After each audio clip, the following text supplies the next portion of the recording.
Hey everybody, welcome back to another total random review on Star Trek Discovery, Episode 5, Choose Your Pain.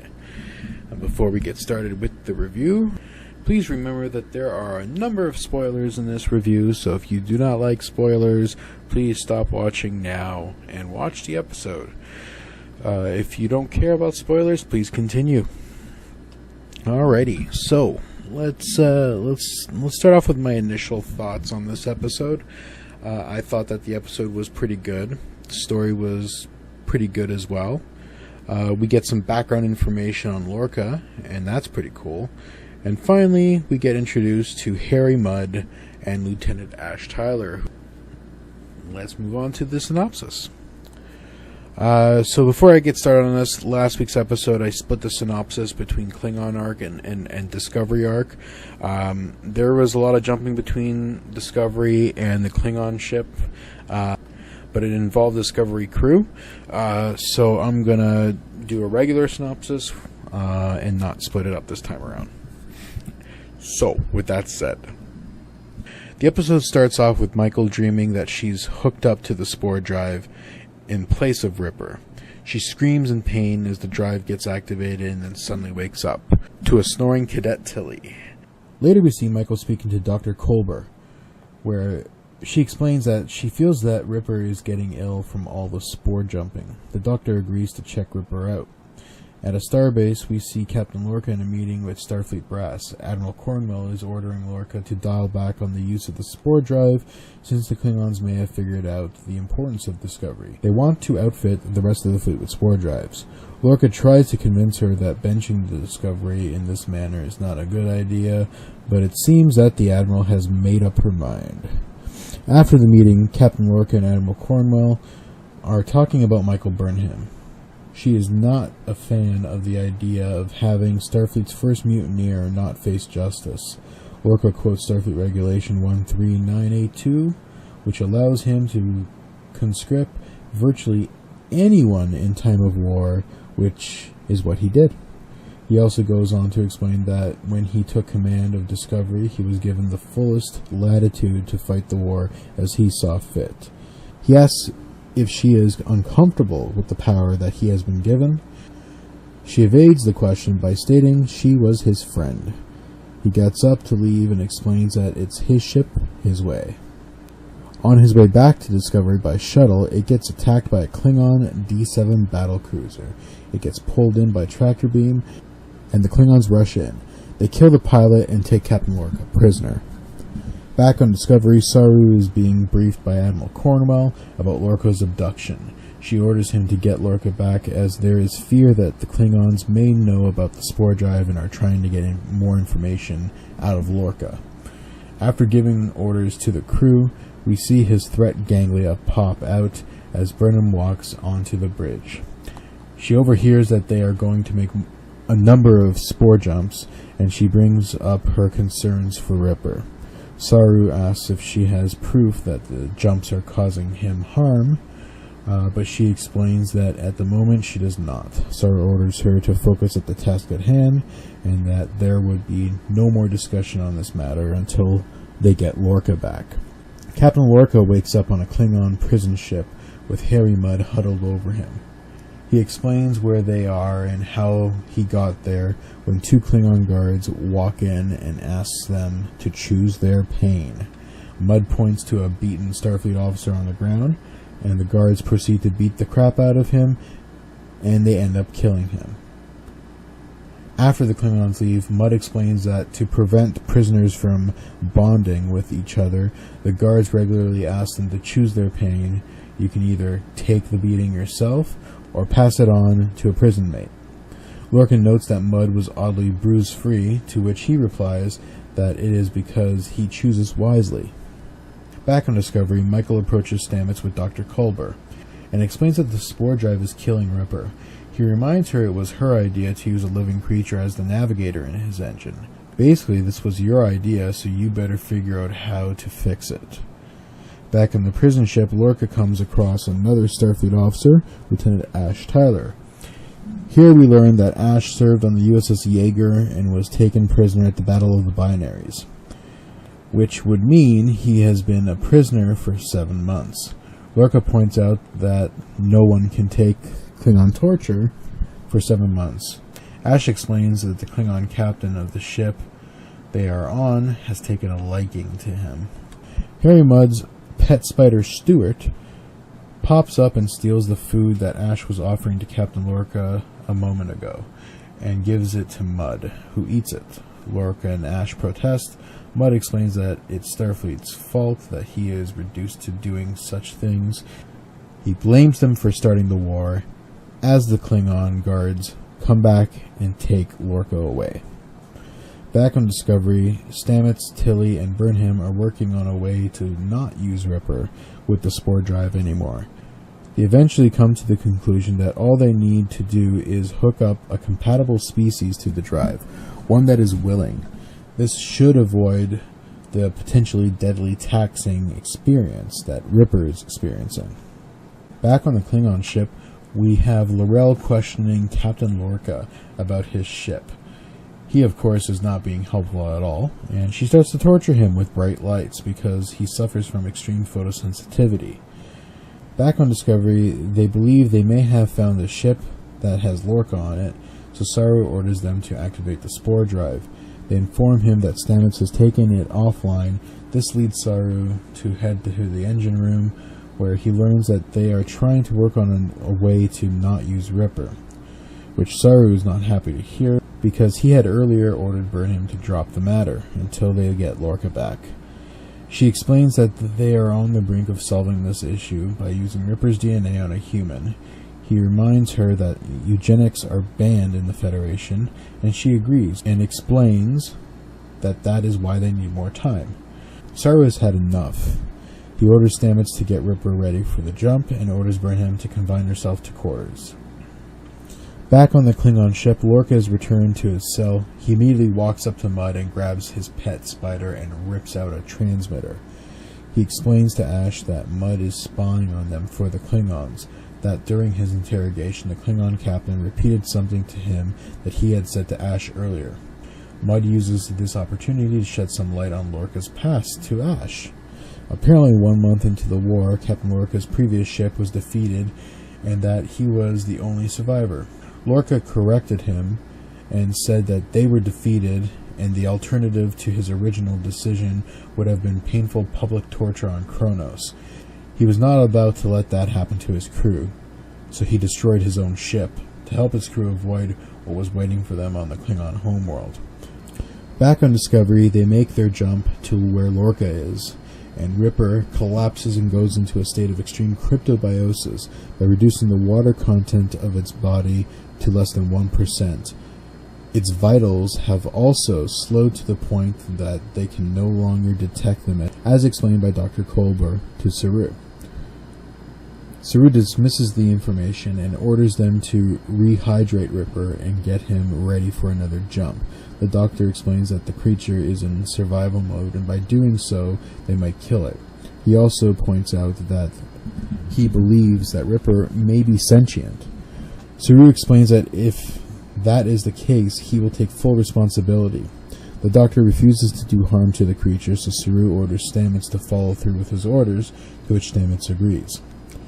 Back on the Klingon ship, Klingon guards return to the cell and ask once again to choose their pain. Although Mudd expects them to choose him, Ash volunteers. The captain points to Ash, and Klingon proceeds to beat the crap out of Ash. And just before the Klingon is about to deliver the killing blow, Lorca steals the rifle from the other guard, and Ash starts kicking the crap out of the Klingon that was pounding on him. They kill the guards and escape. Mudd tries to tag along and gets hit in the face with the butt of Lorca's rifle, and they leave, locking the door. Mudd threatens to get revenge. They head down the hall, killing Klingon after Klingon with the disruptors they got off the guards. Ash falls to the ground and tells the captain to continue on without him. Lorca agrees and says he will be back once he secures a way to their shuttle bay. L'Rell walks in and sees Ash, her human boy toy. Ash loses it and starts wailing on L'Rell.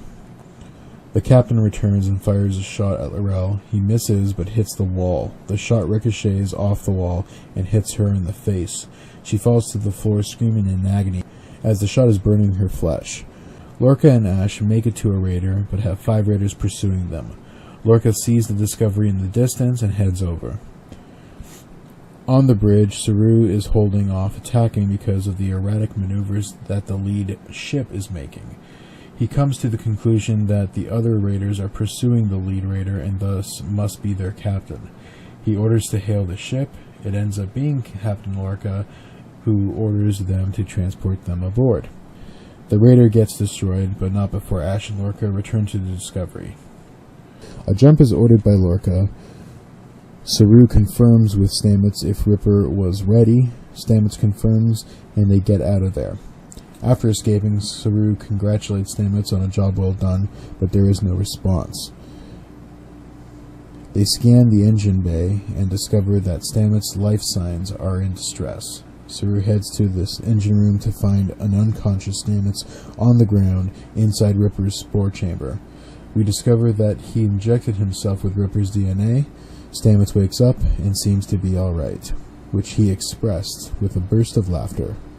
Later that day, Saru enters Burnham's quarters, where he goes to update her on what has happened to Stamets. She explains that Tilly already told her, and then questions Saru if he really fears her. He explains that he does not, that he is actually angry and jealous of her stealing the opportunity of being Captain Georgiou's first officer, and how he had hoped once Burnham got her own command that he would take her place and learn from Captain Georgiou. But that obviously never happened, and so he was not prepared for the day's events. She assures him that he did well, and that Georgiou would have thought so as well. She walks away and over to Captain Georgiou's package. She opens it and shows him that Georgiou left the telescope before Burnham. Michael explains that it is his now, that he should have the privilege to see the universe as Georgiou did. Saru accepts the gift and asks Burnham for help. He explains that the doctor believes that Ripper is sentient. He orders her to save its life. Burnham and Tilly seem to be in a disposal room of some kind. Not sure what the room is actually for, but it has a platform that rises to a hatch that leads to the cold, dark emptiness of space. Burnham hopes that giving it some spores and releasing it into space, which seems to be its home, that it would save him. This proves to be true as the spores surround Ripper's body. It starts to expand and look more like itself again, then jumps to who knows where in the galaxy or universe. The episode ends with Dr. Culber examining Stamets in their quarters. Stamets tells him to stop and that all is fine. He points out that he was being reckless. Stamets explains that the captain was in danger, and more importantly, that the doctor was in danger. Here we learn that the two are actually a couple, and that's if Stamets had continued to hurt the creature, that the doctor would leave him. The doctor heads to bed, and so does Stamets, but first he takes one last look at the mirror and then walks away. Only his reflection was still there, staring. So that was episode 5 of Star Trek Discovery, Choose Your Pain. Now let's talk about some of the things I noted. Okay, so we're not starting off well here. I did say that the episode was good, and it was. It definitely was. But the Klingon D7. Now, please note, here's a little disclaimer. I understand that there's a lot of back and forth between different fans that the ship that showed up and took Lorca was a D7 battlecruiser, and the prison ship was a completely different ship. That the theory is that the D7 dropped him off on a prison ship and then went back to the front lines. At no point in this episode, and this is my personal opinion, but at no point in this episode do you actually see that. And, you know, you do get a nice view of the bottom of the supposed D7, and you can compare that to the ship that we see as the prison ship, and they look very similar to each other. I have a feeling it's the same ship. If that ends up being incorrect and we find out later it's not, then obviously I'll back down from this position. But until it's proven otherwise, it was a D7 in my mind, and it was a horrible D7. It looks nothing like a D7. This is just another nail in the canon coffin that Discovery is preparing for itself. They continually tell us that this is a canon series in the Prime universe, but they're continually changing things visually to the extremes. Enterprise had the same problem. Fans weren't happy because Enterprise looked too advanced compared to TOS. But it really wasn't. It still looked believable. It was a newer time, 2005, technology was better than the 60s. So it's going to look a little better, but you could still make it look old. And honestly, it did. I still believe that TOS was the natural progression from Enterprise tech, for the most part. But with Discovery, we seem to be seeing things that should not exist, like holograms to the extent that we're seeing them. And in these Klingon ships, they don't look right. They look wrong. Not a single ship we've seen so far resembles a Klingon ship. Not one. When it comes to the Starfleet ships, although a lot of them are not TOS canon, they still have a similar Starfleet shape. You got the saucer, some cases you got the secondary hull, and you got warp nacelles. But with the Klingon ships that we've been seeing, they look nothing like Klingon ships, and that D7 was not a D7. This D7 is not this D7. So, not too happy with that. I think that's bullcrap. They could have done a more modern version of a D7, okay, but they didn't. They just did their own thing, and it breaks canon. That is not what a D7 looks like. Okay. Let's move on. Harry Mudd was actually done really well. Okay? That's what I gotta say about Harry Mudd's appearance. I was a little worried that they weren't going to portray the character properly, but I think they did a really good job so far. I mean, that is what a Harry Mudd of today would be like, and I'm okay with that. So, good job on that. Now, this isn't canon breaking or canon fixing or whatever, but the fact that we actually learned about Lorca's past in this episode is actually pretty interesting to me. I want to learn more. Apparently, the guy was captain of another ship a month into the war, and his ship got ganked by Klingons, and I guess there was only two choices. Let the ship be taken by the Klingons and his crew tortured in the most painful and embarrassing ways imaginable on the Klingon homeworld, or blow up the ship, sacrifice his crew so that they wouldn't have to go through that. And he chose to do that, blow up a ship. He was the sole survivor. Now, why he was the sole survivor, who knows? Maybe he had hoped that because he failed, the Klingons would just torture him. But he survived. And it could possibly explain why he has that photosensitivity problem. But yeah, so the guy killed his crew to avoid Klingon torture. I mean, in some ways, small ways, I understand his dilemma and his decision, but this guy is pretty messed up. It makes me wonder, was he this messed up before that situation, or did that situation mess him up? But anyways, it was very interesting, and I'm looking forward to hopefully getting some more information on what happened, and just learn more about this Captain Lorca that they're giving us. And the last thing, not really a good or a bad thing, I don't know what to classify this, but the ending sequence of the episode where Stamets is staring at the mirror and then walks away, but his reflection is still looking at him. Could this be a call back to the mirror universe? it was already leaked by Jonathan Frakes, who was brought on to direct an episode of Discovery, that he did a Mirror Universe episode. Could this be it? Could this be the starting of it? I mean, I hope the people over at Discovery don't take things literally. The Mirror Universe is not a universe that lives in a mirror or anything like that. It's a fully fledged universe with planets and people and all that fun stuff. Hopefully they don't do something stupid like that. But is this a precursor to the Mirror Universe episode that we're going to be seeing soon, hopefully? Who knows? Interesting. Curious what's going on there. Is it a call to the eventual Mirror Universe episode? Who knows? But yeah, I thought that was pretty interesting.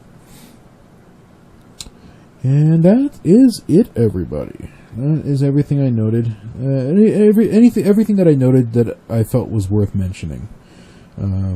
Yeah. Yeah, so guys, let me know what you think in the comments below. Did you like this episode as well? What do you think about the whole Stamets mirror thing? What did you think about Lorca's past being revealed? What did you think of Harry Mudd? Did you like him as much as I did or not? And the D7.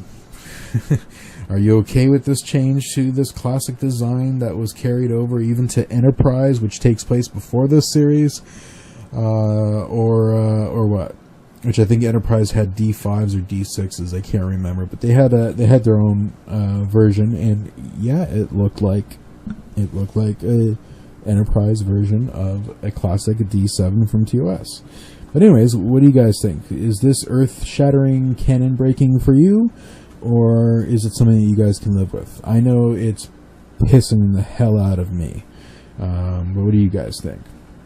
Alright, everybody, let's rate this episode. It was good. The D7 pissed me off, but everything else in the episode was pretty good. I do feel like the last episode, episode 4, was better. So I'm going to rate it lesser than that episode, and I'm going to give it a 3 out of 5. It was a good episode. It wasn't the best episode so far. I still think last week's episode was better. So, 3 out of 5. Alright, everybody, thanks so much for watching. If you like this video, please give it a thumbs up. If you don't, you can give it a thumbs down. If you like my content and want to see more of it, click on that subscribe button, and don't forget to click on the bell notification button so that you'll be notified when I upload new stuff. And as always, please check out my other content. Alright, everybody, see you all next time. Live long and prosper.